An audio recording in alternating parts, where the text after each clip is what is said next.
So this is the engineering conference session for Clean Tech Innovations Shaping the Future of Green Engineering. Um, and we have Rachel Lowe with us. So I want to start with what Science-Holic is. Science-Holic is a youth-run nonprofit organization that aims to introduce intricate scientific concepts in a manner that is fun and comprehensible to teens. Science Holic serves as a free resource for students to learn more about science topics, and we strive for our teenage readers and contributors to be critical thinkers and promote thought-provoking conversations. We also provide many opportunities for students around the world who are learning English as their second language to expand their English capability. And we also provide a lot of volunteer and leadership opportunities to those who want to help others. Okay, Rachel, do you want to explain a little bit about what BIE is and a little bit about yourself? All right, sure. So to start with, I'll just introduce myself. I'm Rachel. I'm currently a year 2 electrical and electronics engineering student studying in Taylor's University, Malaysia. So to briefly explain about BIE, also known as Breakthroughs in Engineering, it's actually a non-profit organization that me and my sister founded back in 2020. So actually, BIE is an organization that is focusing on empowering youth to delve into the engineering industry. Basically, we write articles and also there are also some events that we host in order to allow youth to know more about what engineering is and what they might be doing in the future. So actually, we are still in like the budding stage. So we are currently recruiting more writers, editors, and also other positions. So if you're interested, you can go check out our Instagram page and you can register over there. Yeah. Okay, that's great. Do you want to talk a little bit about yourself too? Like just who you are, how Oh, old you are, your name. Yeah. okay. Okay. Yeah. So as mentioned just now, I'm an electrical engineering student, studying in Mhm. Taylor's. So I'm currently 20 years old. Well, actually, I went into like the engineering field because like I was genuinely interested in that.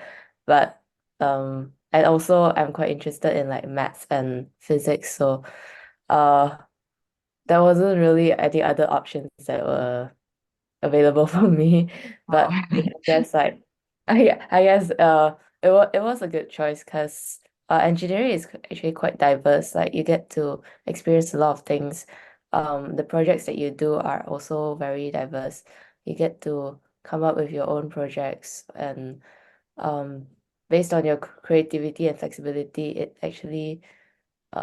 actually quite fun. So yeah. Okay, great. Okay. If you guys have any questions, you guys can send them in the chat and we can go over them later. Okay. So, Rachel, it's really interesting, that you chose electrical engineering because, you didn't have like another choice. So, like, where do you study and, have you done like any research at your university? Yeah, I'm studying in Taylor's University. It's actually like a private university in Malaysia. Um, so for research, since I'm like a year 1 student, I don't really have done much research, but I'm actually currently like a research assistant for my lecturer. So the research that I'm currently doing is related to like object detection and AI. It's actually a pothole detection system, but because like in Malaysia, there's actually a lot of potholes. If you guys have visited Malaysia before, you actually see like a lot of potholes in the middle of the road. So there's actually a problem that we kind of want to solve.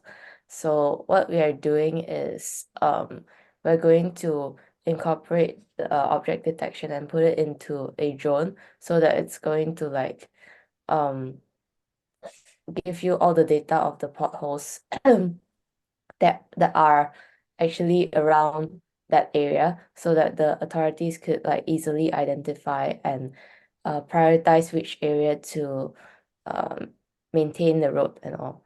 So yeah, it's actually quite a fun project to do considering the fact that I'm only like a year I just started my year two, so it's actually quite new, like to learn all the machine learning techniques like YOLO and um programming and all those things. So yeah.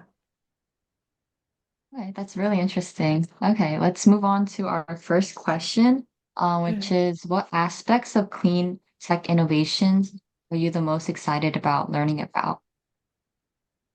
All right, so I'm particularly interested in renewable energy technologies within the clean tech innovation. So as you know, like renewable energy is like everyone's talking about it. It's the heart of clean tech revolution, and the idea of harnessing natural resources like solar, wind, or hydropower to create these sustainable energy solutions is like it's really fascinating. So these technologies are not just about generating power. They represent a fundamental shift towards a more sustainable and environmentally friendly energy system.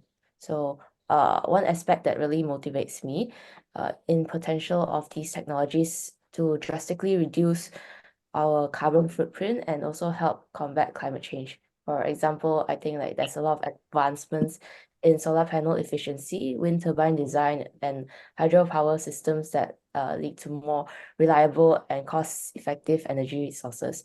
So there's actually also a project that my lecturer did, which uh combines everything together to generate energy. Like it actually gets energy from like electromagnetic waves, solar, wind. So it like that's the system basically gets all the energies and converts it into electrical energy, which is pretty interesting, I guess. Yeah.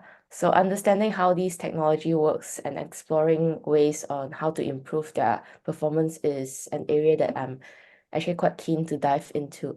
So I'm also quite interested in knowing how renewable energy can be integrated in like existing infrastructures. So this involves not only like the technical challenge of integration, such as grid stability and also energy storage, but it also the broader implications of energy policy and economic viability. So, for example, innovative solutions like smart grids and energy storage systems can help address the intermittent nature of renewable energy sources and make them more viable at a large scale. Yeah. Okay, well, that's really interesting. I'm sure that like those projects will really help like the environment and that they're like, super sustainable. Right. Okay, next question. How do you understand the concept of green engineering and how does clean technology play a role in it? So, like, what is green engineering? Mhm. From what I understand, I think that green engineering is fundamentally about designing systems, processes, and also products with sustainability as a core principle. It's about minimizing environmental impacts through every stage of the engineering process, from the design to the disposal. So, yeah, it's kind of like a zero waste process. So the goal is to create solutions that do not only meet our needs, but also protect and preserve our planet for future generations. So I think essentially all these links back to like the sustainable development goals and all. I think that's pretty common everywhere. So clean technology or also say like green engineering plays a crucial role by providing the tools and innovations necessary to achieve these sustainable goals as mentioned just now. For instance, clean energy technologies like solar panels, wind turbines, and also advanced battery systems are like the uh, heart of effort to reduce carbon emissions and combat climate change. These technologies enable the transition from fossil fuels to renewable energy sources, which is like the key of green engineering. Now, I think many of you have heard like right now we're transitioning to like electric vehicles and all because they wanna like reduce the use of fossil fuels and all those things. But there's actually like if you think of it from another point of view, the batteries, uh, the energy is not really that renewable because essentially we're still getting it from like fossil fuels and all. So that's why like people are um coming up with new innovations that are uh related to like the battery system in order to make it more uh environmental friendly. Like when you dispose the battery, where do you dispose? Like everyone is talking about like e-waste right now, right? So um having it to be biodegradable or like there's like or repurposing it is something that a lot of people have to think about when they're diving into this industry. Yeah. So more Yeah, of a clean tech goes beyond just energy production, right? It encompasses innovations in material science, waste management, water purification, and so on. So, for example, in material science, green engineering might involve the development of biodegradable plastics, as mentioned just now, or even more efficient recycling methods. In waste management, it could mean creating systems that convert waste into energy or useful products rather than sending it to landfills. So as mentioned just now, like the e-waste, I've actually read like a couple of articles whereby they use e-waste to build concrete walls. So like for that, it's like repurposing it to minimize the amount of these e-waste going to landfills. Yeah. So the relationship between green engineering and clean tech is symbiotic. Green engineering sets like the framework and goals, for example, sustainability, efficiency, and minimal environmental impact, while clean tech provides more practical solutions and innovations to achieve those goals. Together, I think like, yeah, it basically forms like a more sustainable future. Mm. yeah, that's really interesting. Especially the thing about the battery, like the e-waste. I've seen like a lot of articles regarding like car companies like Tesla, like those who rely on like batteries and um people were saying that, oh, when these batteries are, when we're done using these batteries, we can't recycle them anyway. We're not able to reuse them. Mm, So yeah, I think that's really interesting. How you like mentioned the e-waste thing turning into like the concrete walls. That's mm, that's mm. really cool. Okay, question three is, what recent advancements in clean tech have caught your attention? Is there anything interesting that happened in the entrance industry? So I've read like a few articles recently, and there was one very remarkable one that is from MIT, if I'm not mistaken, where the engineers have developed a supercapacitor made from simple materials like cement, carbon black, and water. Yeah. So this supercapacitor has the potential to revolutionize energy storage for renewable sources like solar and wind by offering a cheaper, scalable solution that can be integrated directly into the infrastructure, such as the foundation of buildings. So like imagine a house where the foundation itself can actually store uh a day's worth of energy from solar panels ready to use when it's needed. So like I think that's like really it's a game changer, lah, I would say.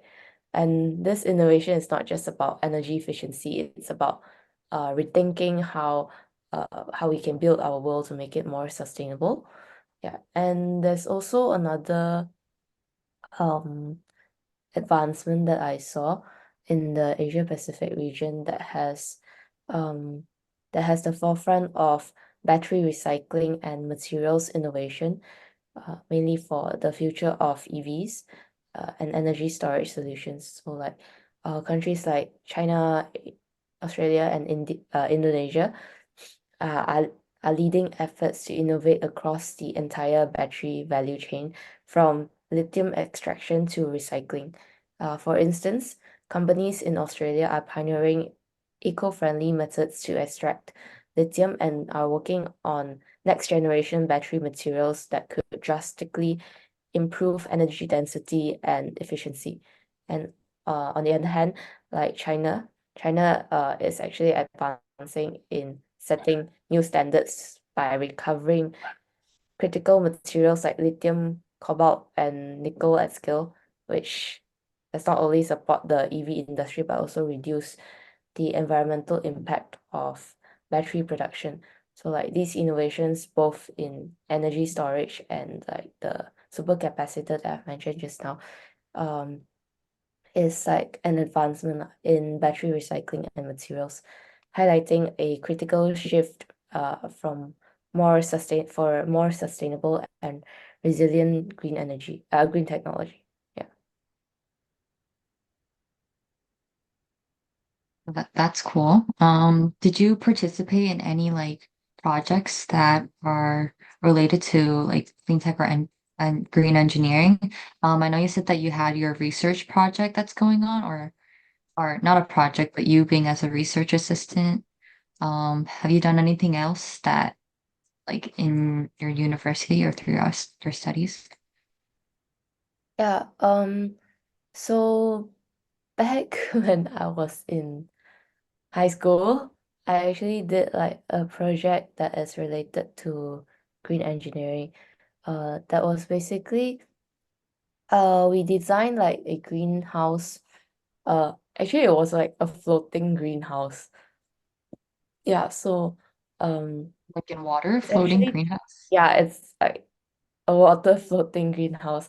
Basically that was targeted to like Singapore because Singapore is actually like it's a very small country and people there were rumors saying that it could actually sink one day. So like uh yeah, we were trying to solve that problem. So we designed like a floating greenhouse that is self-sustainable. So it has everything you need to actually survive. Uh yeah. And I think like it's quite interesting because like you have like solar panels, a desalination system, like a green wall system, uh, whereby it filters water, and then it also like uh plants some vegetables for you to eat on a daily basis. So but like to incorporate all that together, it actually took quite some time because you actually have, I mean like a lot of times when you're doing projects, people tend to get a little bit idealistic. So it's very important for you to actually calculate everything accurately and also consider all the other factors like the weather condition and like the maintenance fees, whether it is reliable or not. So these things actually are most important when it comes to designing a project. Uh, for me. Yeah, because I've encountered a lot of problems when it came to like the reliability part and also when it comes to like the cost of production, whether it's actually practical or not to build things like this. So yeah, my advice is actually to think big first and think out of the box. But um so like once you have gotten the idea, then you try to then only you think of it in a more practical way, I would say, so that you don't limit yourself. Because I have a couple of friends who tend to like think very practically at first, but all they reject a lot of ideas from people. So mm it's kind of hard to break through from that bubble and think big. Yeah. Was the floating greenhouse, it was like life size? Like was it like a miniature size one? Like Um, you guys actually Back built then it? it was a miniature size, but Mhm. it did work. It did work. We kind of scaled it down due to budget limitations. You guys also planted like food? Like, Yeah, yeah, how we did that did. work? Oh, that's interesting. Okay. All right. Question five is, how do you think your current studies are preparing you to contribute to clean tech innovations? Yeah, so my current studies in electrical and electronics engineering are laying a strong foundation for contributing to clean tech innovations. So engineering at its core is all about problem solving, and many of the challenges that we face in clean tech, such as improving energy efficiency, developing new renewable energy technologies, and minimizing environmental impact, all require innovative solutions that are quite rooted in in a deep understanding of engineering principles. So the coursework that I'm engaged in is providing me with the technical knowledge necessary to understand how these various systems work, from power electronics to control systems. So these are actually essential areas when it comes to developing new technologies that can improve the efficiency of energy production, storage, and distribution.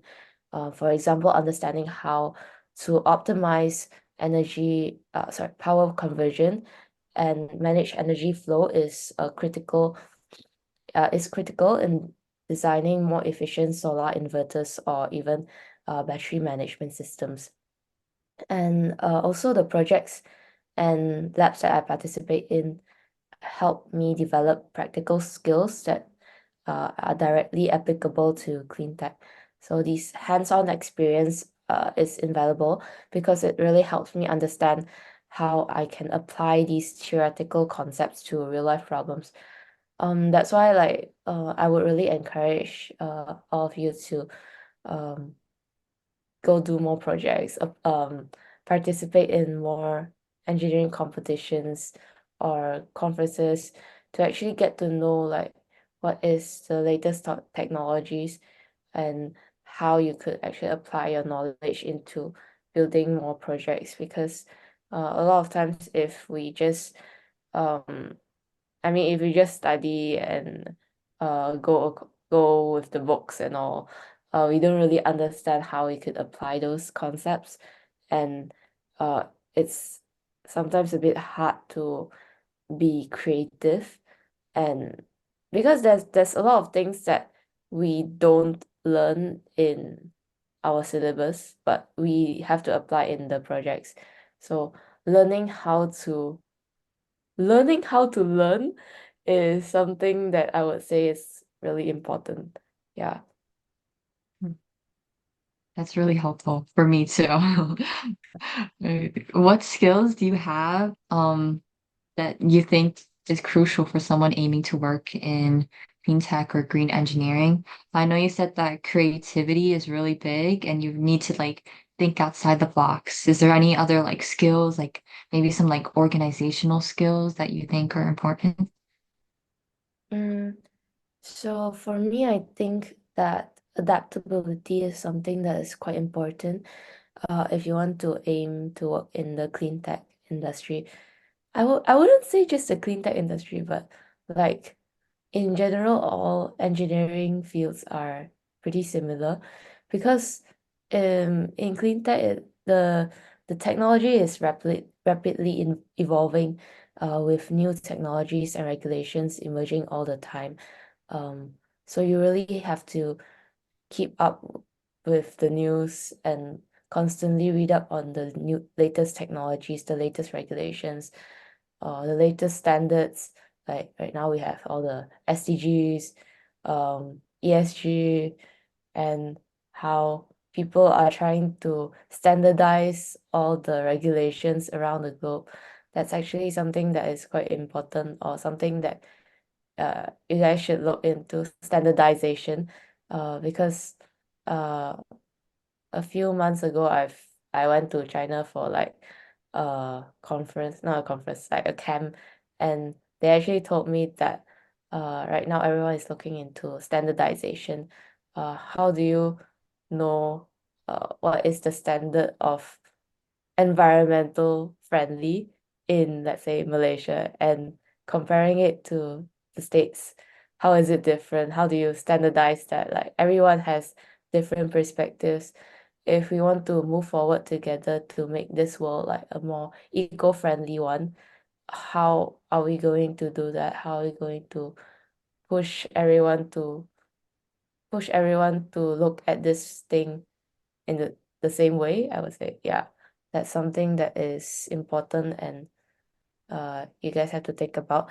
Another thing is also your interdisciplinary knowledge. So as mentioned just now, clean tech involves combining knowledge from various fields like material science, chemistry, or even like yeah, engineering. So um knowing how to not just think from your perspective is something that's quite important.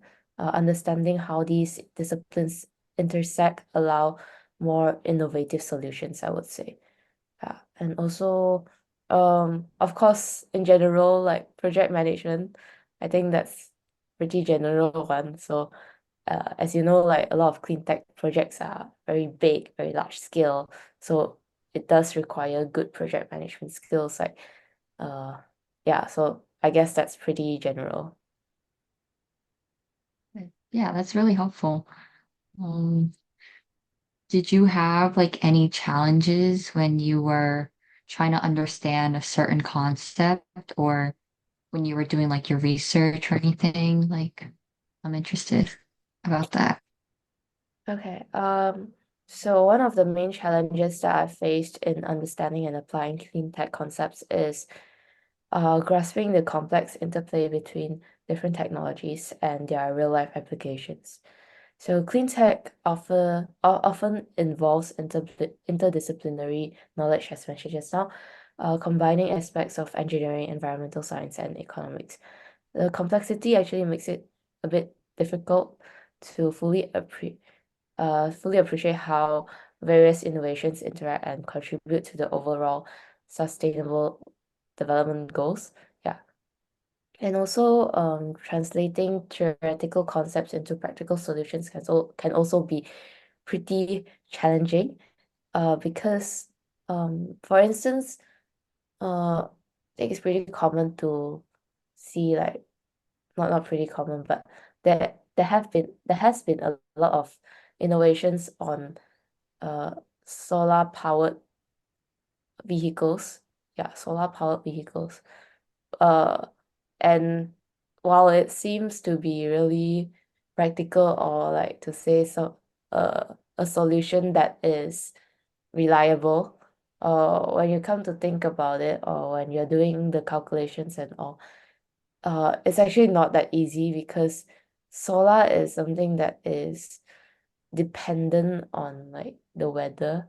So if you are trying to incorporate this into like a vehicle, if you like on the daytime in daytime maybe it's all right, but sometimes if it rains, then what will you do? Oh, unless like your solar panel is like has an alternative or it's hybrid or anything. But if it's fully powered by solar panel, it doesn't really work that efficiently, I would say. But of course, we can't really limit ourselves to that. So that's why like there's a lot of innovations on how to make the solar panel more efficient. And there's also like some innovations on other materials that could actually capture solar energy and convert to electrical energy. Like they're actually playing with like the materials and all. Uh yeah, to actually make this higher in efficiency. So a lot of times it's not just like about, oh, I want to put the solar panel on an airplane or something, then oh, it's a new innovation. Actually you actually have to like consider a lot of the practical or more logical concepts in order to uh make it work lah. Yeah. And the gap between the theory and practice could actually be different. So like what I said, you have to really do more hands-on practice and more hands-on projects to actually know whether this is a reliable solution, whether it's actually a solution that could work in the future. And yeah, just try and error, play around, and I think uh eventually you kind of get how you should move forward lah. Yeah, and lastly, I think staying updated with the rapid advancement is also another challenge because there's actually a few projects that uh I wanted to do that's related to clean tech, but uh I actually like went through a lot of articles, a lot of book journals and all, and I couldn't find anything that wasn't on the internet. Yeah. So like what I said, a lot of people are actually diving into clean tech already. There's a lot of different projects that are really interesting, really rare, and things that you might not even have thought about that are already out there. So even if you have thought about like the strangest things ever, it could also be out there on in the internet. So uh staying updated with the news and um knowing what their limitations are could really help you design something that is special, that is unique, that's not out there. Yeah. So you said you talked about solar panels. I think I have solar panels on in my house actually too. And I'm always like curious about like any like regulations my dad had to go through to like install them. So yeah, it's always really interesting to hear about like how solar panels are like helping us give us energy and stuff and how they're like a sustainable choice. Um like for in regards to like other things. Right. Okay. Is there like a project or an accomplishment that you're really proud of? Like even though you're like a second year engineering student? um well, for now, actually, like I don't really have any projects that are related, or to say directly related to clean tech, but I do have like a project that I'm currently really proud of. Uh, it's a project related to the medical industry. Yeah. So this project is actually a funded project by IEEE. Uh, have you heard of IEEE? It's like the Institute of Electrical and Electronics Engineering, if I'm not mistaken. It's like a global electrical engine, the biggest global electrical engineering organization. Yeah. So they actually gave us like 5,400, yeah, 5,400 USD to work on this project. It's a project that is aiming to help ADHD patients. Uh, ADHD, also known as attention deficit hyperactivity disorder patients. Yeah. So these patients, they're actually like really hyperactive. So what we are doing is we're designing like a special glasses for them to keep them focused for a longer period of time. So what it does is it actually covers like your peripheral vision so that you don't really get distracted from other people when they're walking by. So and also we have like a sound therapy, yeah, sound therapy system whereby it provides you like noise cancellation and brown noise, white noise, depending on your preference to keep you more focused. So all these are like it's we are incorporating it with AI to actually get like your preference, like the patient's preference on how they should focus better. And it's actually connected to like an app. So we did some research on ADHD and we realized that these ADHD patients that they actually get really it's like if they're interested in something, they'll want to do it. So like it's very extreme. They'll do it really well, But if they're not interested in something, they'll just like not do at all. So we're trying to like stimulate their dopamine in order to make sure that they do everything. So a lot of times we say ADHD patients, they can't really do work, but actually it's kind of a waste because a lot of these people are actually quite smart. So we're trying to like, and a lot of, and I think they are increasing, a lot of these people uh are like, it's a pity for them lah. Yeah, it's like they have the potential but they couldn't do it because of this disorder. So yeah, we're trying to do this project for them in order to help them in this way. Yeah. I think it's really cool how you guys are like incorporating like clean tech with like AI and then also like this medical stuff to help like these ADHD patients um because they definitely do have a lot of potential. So it's really interesting to see like how you guys are helping them fulfill their potential. Okay.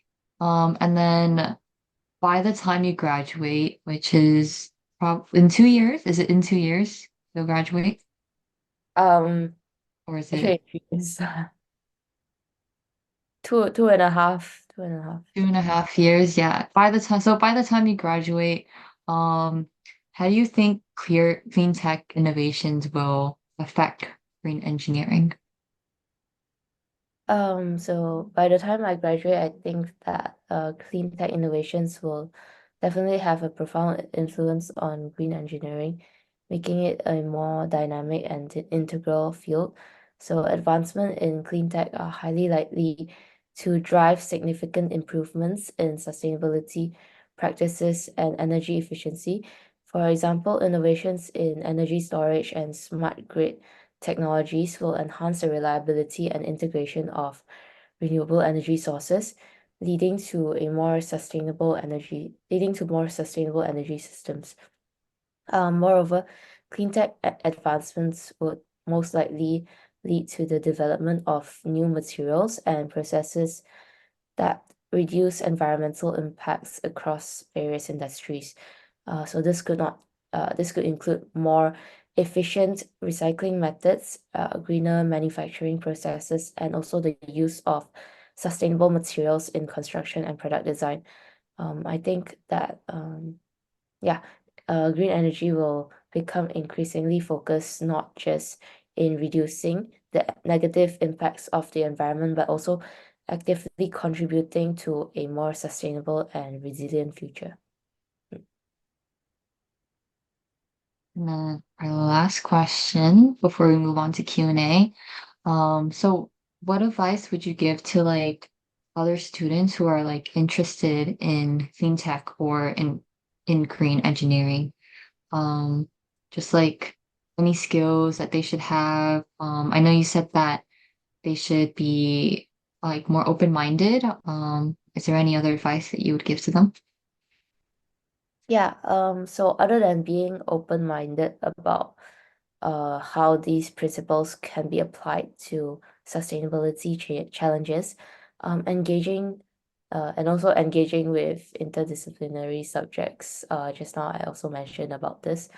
Uh, One thing is to stay curious and be proactive in learning about emerging technologies and trends in clean tech. Yeah, I think I've mentioned this a number of times, but yeah, the field is rapidly evolving, and being knowledgeable about the latest advancements can definitely give you a competitive edge and inspire new ideas. So another thing is don't be afraid to seek out opportunities for hands-on experiences, internships, projects, collaborations with whether it's like your peers or lecturers or other companies. These experiences will definitely help you bridge the gap between theory and applications and provide insights into real life challenges and solutions. So, for example, I have a friend uh, who actually got like an internship at Xiaomi in China, the EV factory. So like the other day when we were all going there for the camp, also my friend is like a Mexican. Yeah. And then she was like she wasn't really like even that serious about getting like a job or anything. She just like randomly asked the person there, the person in charge at Xiaomi. And then they asked them to send this that they asked her to send her CV, and then she actually did, and she got the internship, and then it was like wow. Yeah, so Tell me. That's kind of yeah. impressive though. Yeah, Yeah. yeah. So so she got the internship, and then she'll be working there soon. So yeah, don't be afraid to try. You can like just try, and I mean like nothing to lose, right? So yeah. Finally, don't hesitate to network with professionals and experts in the field. So yeah, join organizations, attend industry events, participate in discussions that could provide valuable perspectives and open doors to future opportunities in clean tech and green engineering. Yeah. Oh, okay. So that was really helpful. Um, do you guys have questions? You guys can put it in the chat. I actually do have some questions myself. Like after you graduate, like what are you planning on doing? Like are you trying to gonna find a job at like a large company to continue on? Like I'm curious. So um there's actually two paths that I'm actually considering. The first one is to continue my studies and do my PhD. So yeah, because I'm actually quite interested in like doing research and uh yeah, doing research. So that could possibly be one of my options. And actually I'm quite interested in like the photonics field, like the yeah, photonics. So I I might go to like a university that is specializing in photonics and further my studies. Like that's one option. Another option for me is to actually go do a master's uh in business or something and like start up my own company. Yeah, that's another option for me. So uh but I would say that a more practical way for me to go about this is to like just get a master's degree, because I think like bachelor's degree is really common nowadays. Yeah, like most Yeah. people have a bachelor's degree. So I would say getting a master's degree is uh it would give you a more competitive edge. Yeah. And Mm. perhaps like your salary could be a bit higher also. But it really depends on what you want to do in the future. Because yeah, a lot of my lecturers told me also, like if you want to go into like the academic line, it's better to like just straight away do your PhD, and then I mean you'll be in the academic line. But if you're not, then I think just get a master's degree, and that should be fine lah. Yeah. Uh, yeah.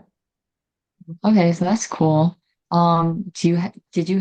Do you ever have any plans of like studying abroad? Like I know like a lot of Malaysians they go to like China to study in like universities and stuff. Yeah. Um Back then I actually had like a plan to go to UK to study my master's. Uh but yeah, I'm also considering China because uh the other day when I went to China, uh Tsinghua University, um they actually have like this very interesting program that I'm quite interested in. Don't know if you have heard of like Schwarzman College. The Oh, yeah. yeah, I think yeah. I've So heard of it. yeah, Mhm. so they actually have this program which is Masters of Global Affairs, if I'm not mistaken. It's like a fully sponsored, yeah, it's fully sponsored.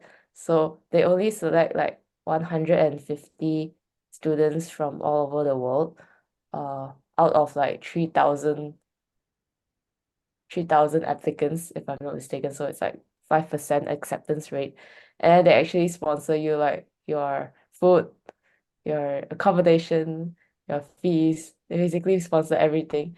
And what's so interesting about this project, this course is that the connection is quite strong. Like they say that you actually get to connect with like people from Harvard, like the professors from Harvard, MIT, and also like some really high ranked people from around the world.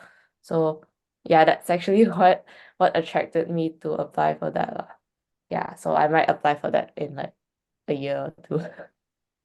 Sure. Oh, okay. That's kind of interesting. Because I have like I'm not in college yet, but when I go to college, I plan to like study abroad in like China because it's like really interesting, and also it's my home country, so I do want to explore a bit over there.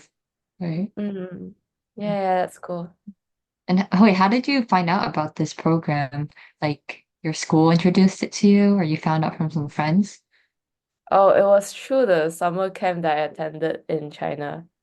So yeah, they actually brought us to this college, and then there were people that were introducing it to us. So yeah, that's how I found it. Okay. All right, that's really interesting. Um, okay. So I think we're gonna like just to like wrap this session up. This is our new engineering magazine, which is on our website. Basically just talks a lot about like different engineering concepts and even like some of our hosts from these like engineering conferences, they they have like written like some stuff um featured in this in our magazine. And then these are social Scientolic's website, our Instagram, and our email to contact us. And then you can also work with Scientolic. One of the options is to join as a team member. So you just do some work with like editing and art. I'm on the outreach team. So I send a bunch of emails and I reach out to a lot of different like companies or like universities and professors to like talk with them.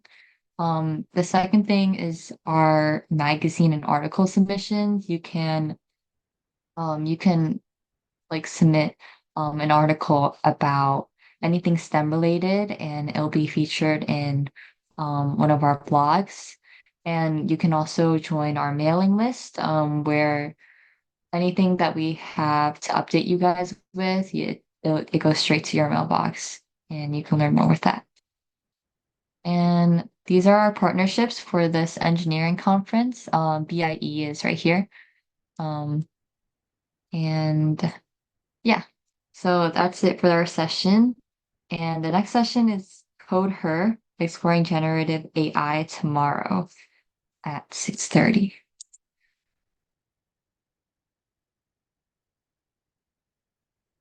Okay, thank you so much, Rachel, Thank you so for being much. here. Yeah, Yeah, it was nice meeting you. okay. All right, guys. Mm. Okay, have a good night or good day, right? In Malaysia. All right. Thank you. Okay, Bye bye. bye-bye.